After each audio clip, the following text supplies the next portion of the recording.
9월 24일 목요일입니다. 레위기 2장 소재라는 주제로 말씀을 나누겠습니다. 먼저 기도로 시작하신 후 성경을 1에서 3 읽기 바랍니다. 꾸준한 영성 훈련은 당신의 인생을 변화시킵니다.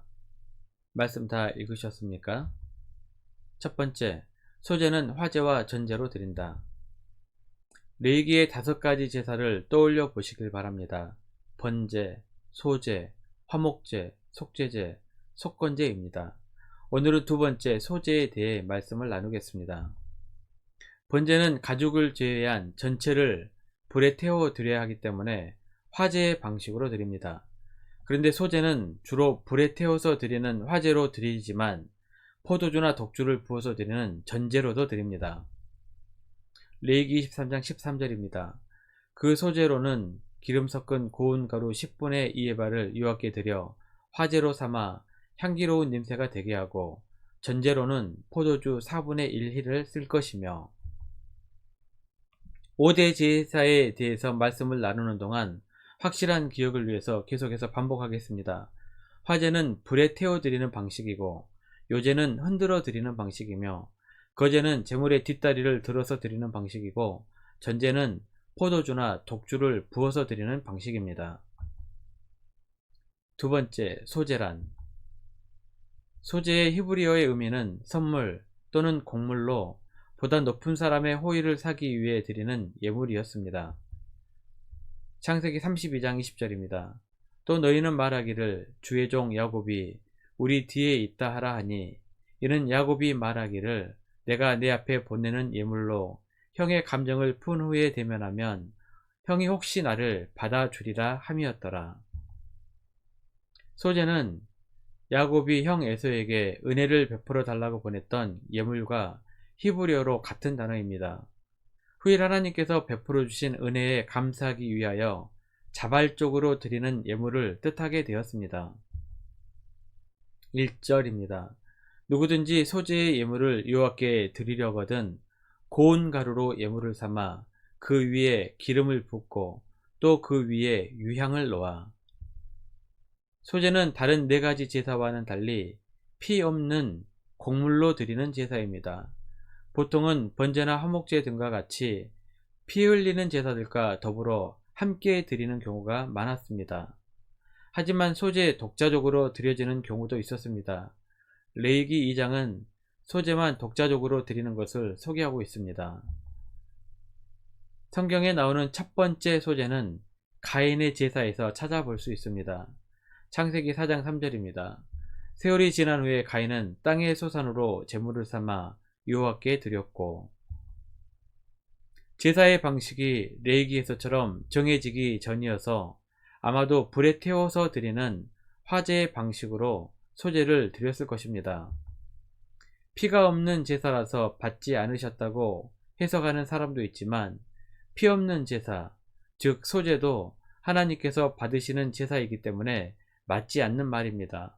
아마도 소제를 드린 제물이 흠이 있었을 수도 있고 드리는 자의 마음가짐이 바르지 못해서일 수도 있습니다. 소제로 드려도 하나님께서는 번제와 똑같이 받으셨습니다. 세 번째, 소제는 누가 왜 드렸을까? 소제를 드리는 사람은 크게 두 부류였습니다. 먼저 농사가 주업인 사람들이 추수를 감사하기 위해 처음 익은 것을 드렸거나 첫 이삭이 나면 아직 덜 익은 이삭을 따서 감사의 표시로 소제를 드렸습니다. 둘째는 가난해서 짐승을 제물로 드릴 수 없는 사람들이 드렸습니다. 레위기 5장 11절입니다.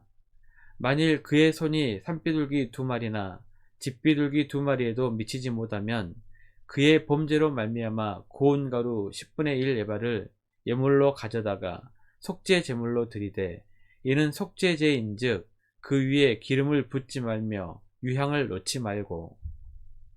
가난한 사람들 같은 경우에는 감사의 표현으로도 드릴 수 있었지만 속죄제를 드릴 형편이 안 돼서 비둘기조차도 살 수 없을 경우 대신 곡물로 드리는 소제를 허용해 준 것입니다. 이 경우에는 감사의 제사일 수도 있고 속죄를 위한 제사일 수도 있습니다. 이들이 드리는 속죄제에는 가격이 비싼 기름과 유향은 추가하지 않도록 해서 가난한 자들도 하나님 앞에 나아올 수 있도록 배려하셨습니다. 하나님의 은혜로 누구에게나 죄의 문제를 해결할 수 있는 길이 열린 것입니다. 네 번째, 소제물의 종류. 1절입니다. 누구든지 소제의 예물을 여호와께 드리려거든 고운 가루로 예물을 삼아 그 위에 기름을 붓고 또 그 위에 유향을 놓아. 소제물에 사용되는 재료는 고운 가루와 기름과 유향입니다. 고운 가루를 생으로 드리기도 하지만 요리를 해서 드리기도 합니다. 화덕에 굽거나 철판에 붙이거나 냄비에 요리를 해서 소제물로 드립니다. 그렇기 때문에 제사를 드리는 자는 정성껏 제물을 집에서 준비를 해 성막으로 가져옵니다. 하나님께 감사함으로 마음과 뜻과 힘을 다해서 정성껏 드렸습니다. 신명기 6장 5절입니다. 너는 마음을 다하고 뜻을 다하고 힘을 다하여 내 하나님 여호와를 사랑하라. 제사장은 소제물의 일부를 제단 위에서 화제로 드리고 나머지는 제사장의 몫이 됩니다. 소제는 물론 하나님께 드리는 것이지만 하나님께서는 농사와 목축을 할 수 없는 제사장을 위해 몫을 주신 것입니다. 모든 소제물에는 누룩과 꿀을 사용하지 못하게 하셨고 반대로 소금은 반드시 사용하도록 하셨습니다. 누룩이 금지되는 이유는 변질과 부패라는 부정적 변화를 상징하기 때문일 것입니다. 고린도전서 5장 8절입니다. 이러므로 우리가 명절을 지키되 묵은 누룩으로도 말고 악하고 악에 찬 누룩으로도 말고 누룩이 없이 오직 순전함과 진실함의 떡으로 하자. 왜 꿀을 사용하지 못하게 하셨는지는 해석하기가 어렵습니다. 죄의 유혹이 꿀처럼 달기 때문이라는 주장도 있고 꿀이 사람의 영광을 구하는 것이기 때문이라는 주장도 있습니다. 잠언 25장 27절입니다. 꿀을 많이 먹는 것은 좋지 못하고 자기의 영예를 구하는 것이 헛되니라. 명확하게 알 수는 없지만 아마도 그 당시 꿀은 소금과 반대되는 누룩처럼 변질되기 쉽다는 의미를 가지고 있었을 것이라고 추측해 봅니다. 중요한 것은 하나님께서 금지하신 것이니 사용할 수 없다는 것이겠죠. 반대로 소금을 사용하게 하신 이유는 부패하지 않고 변질되지 않기 때문이었습니다. 소금이 지닌 강력한 방부제로서 변질이 안 되는 특징 때문에 고대 중동에서는 소금은 동맹, 약속, 화목의 맹세에 사용되었습니다. 예수님께서도 소금으로 서로 간의 화목이 변질되지 말라는 교훈을 주셨습니다. 마가복음 9장 50절입니다. 소금은 좋은 것이로되 만일 소금이 그 맛을 잃으면 무엇으로 이를 짜게 하리요. 너희 속에 소금을 두고 서로 화목하라 하시니라. 제단에 제물을 올릴 때마다 소금을 치는 이유는 그들과 하나님과의 변치 않는 연합을 상기하기 위함이었습니다. 말씀 요약합니다. 하루하루가 하나님의 은혜입니다. 베푸신 은혜에 늘 자발적으로 감사드리며 변하지 않는 믿음으로 하나님 앞에 나아가는 성도님들이 되시기를 바랍니다.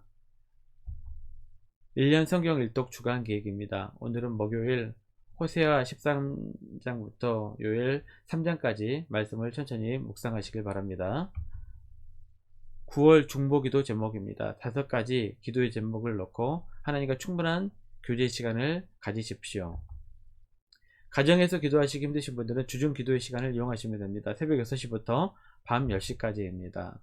하루 30분씩 최선을 다하시길 바랍니다. 그러면 여러분의 삶이 변화될 것입니다. 영상을 다 보신 분들은 확인 문자를 보내시거나 유튜브에 댓글로 달아주시면 정기적인 영성 훈련에 도움이 될 것입니다. 오늘 하루도 승리하시기를 기도합니다.